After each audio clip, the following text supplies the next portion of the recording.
Hello everyone, and welcome to another Hardcore Bob plugin tutorial. Today we're going to talk about a somewhat rare plugin called Phosphat Transient Fertilizer by the fine Swedish folks over at Clevgrand. Transient fertilizer, gee, that's a funny way to put it, isn't it? But when you hear what it does, let me tell you, it's hard to find a better way to describe it. The song we'll be using today is called I Won't by former Ireland Idol McDonagh Scribbly Diddly O'Donnell McDonaldson. Spend a little time in my heart.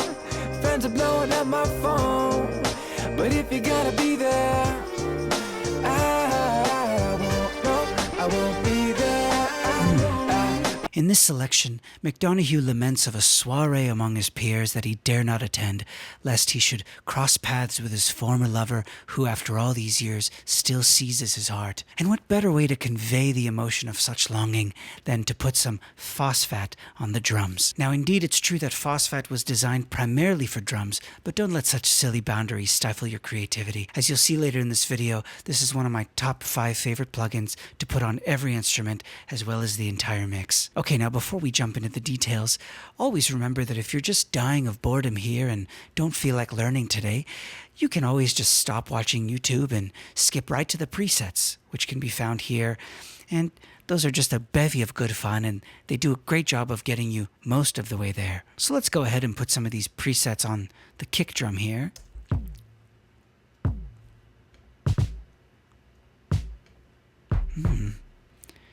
You see how that just does a whole lot to the kick, just right off the bat there. Oh, that's real nice. Alright, and now for the one person who's still left watching, who's interested in going a bit deeper, let's explore this lovely little blue wonder of a plugin. As you can see, Phosphat is divided into a top area and a bottom area. The top area, quite confusingly, deals with adding low end and subtones to your sound, while the bottom area gives it that or high end bite to your sound. Alright, now down here on the bottom left is the raw visual of what your sound looks like. And the white rectangle you see is how you decide what specific frequencies of that sound you want affected. So you use this knob right here to set the location of the box, and this knob to set how wide you want the box. So this simply means that all the frequencies inside the white box are affected by Phosphat, and all the frequencies outside are not. Okay, now up here on the top left, you can see the raw input signal shown in dark blue, with the filtered signal laid right on top of it, shown in white. So you can see the two signals together. If you hit solo, you'll hear only the triggered signal. This way it's easy for you to identify exactly what Phosphat is doing. You might even just want to keep it soloed like that. Sounds pretty great to me. Okay, now let's get into the real meat and potatoes of this plugin, which is oscillator and noise. The oscillator essentially just adds a sine wave to your sound. And for those of you who don't know, a sine wave is quite literally just a tone.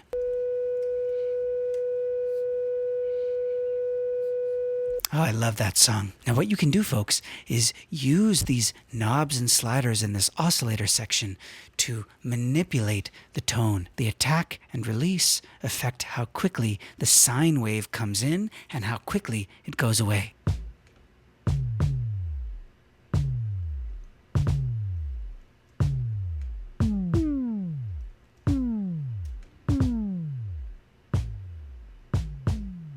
Now because I'm setting the release very high, you can really hear that tone. You hear that? Now I'm adding this to a kick drum, mind you. Now for the purposes of this demonstration, I set the frequency very high so you could hear the tone.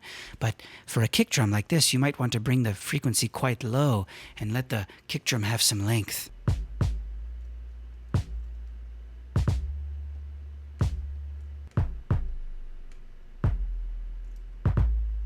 Now the pitch drop will make that tone do that doo thing all the way down to the lowest possible tone, just like in those wonderful cartoons where an object is falling all the way down. And that drop will take as long as the length of your release. Finally, your low cut will simply EQ out any low frequencies you don't want.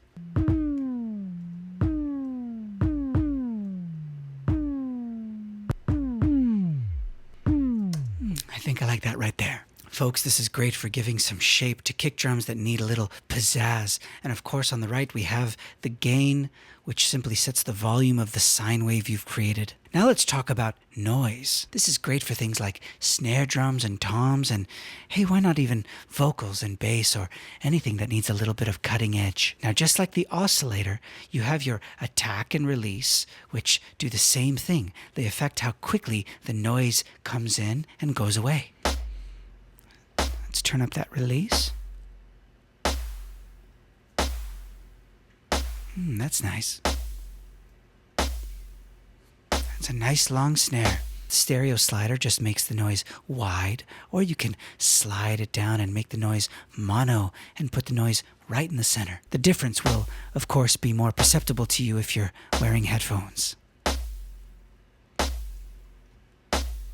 Now your low cut and high cut, these are just your basic EQ filters to carve out the low and high of the noise. And of course the gain here is how loud do you want the noise. And for my taste, I like it right about there.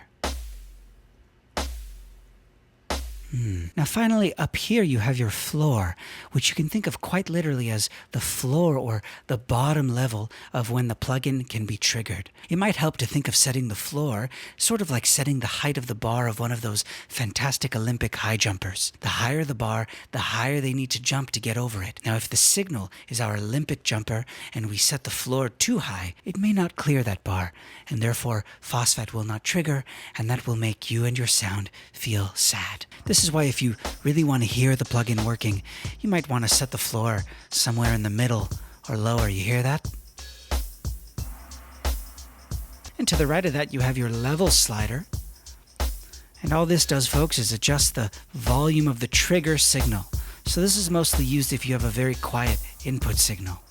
Hey, that was a lot of technical jargon, and Hardcore Bob is ready for a hardcore drink or two, so I'll have to wrap this up. Folks, if I were you, I highly recommend starting with the presets and dialing it in just right from there. And as you flip through those presets, if you know which frequencies you want affected, you can always lock in where this white rectangle is by hitting Lock Trigger right there, just underneath the presets menu. And that will let you scroll through any presets you want while keeping that box locked in place. Now friends, I'd be remiss if I didn't show you how phosphat applies to sounds other than drums. For example, let's try phosphat on bass. Let's set that width a little bit wider.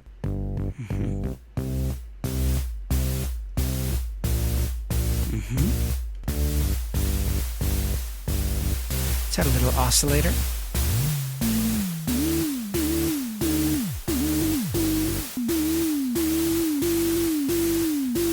You hear how that sounds a little bit more like a bass? You can also try it on organ.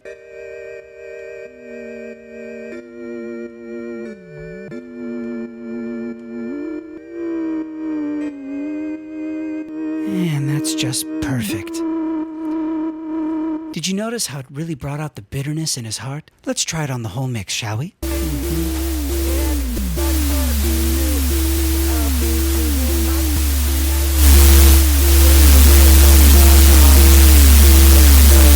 Did you notice how Scribbly Dibbly feels? Shall we say indifferent, or rather emotionless without phosphat? Let's play it again without the plugin. Everybody's gonna be there. Everybody's gonna be lit. Boring. Let's try it with. But if you're gonna be there, It appears we're clipping a little. That's what a mix engineer is for, obviously. So there you have it, folks. You can find this wonderful plugin on the Clevgrand website, which I've put in the description box below for you. I, of course, am not sponsored by any of these plugins. I just love to use them. And as always, if you're enjoying these tutorials, don't forget to like and subscribe to Hardcore Bob and check out some of the other tutorials so that I can keep making these for you. Now go and have yourself a doozy of a day exploring your boundless imagination and make sweet, sweet music for your immediate and extended family. Until next time, I'm Hardcore Bob, and thank you for watching.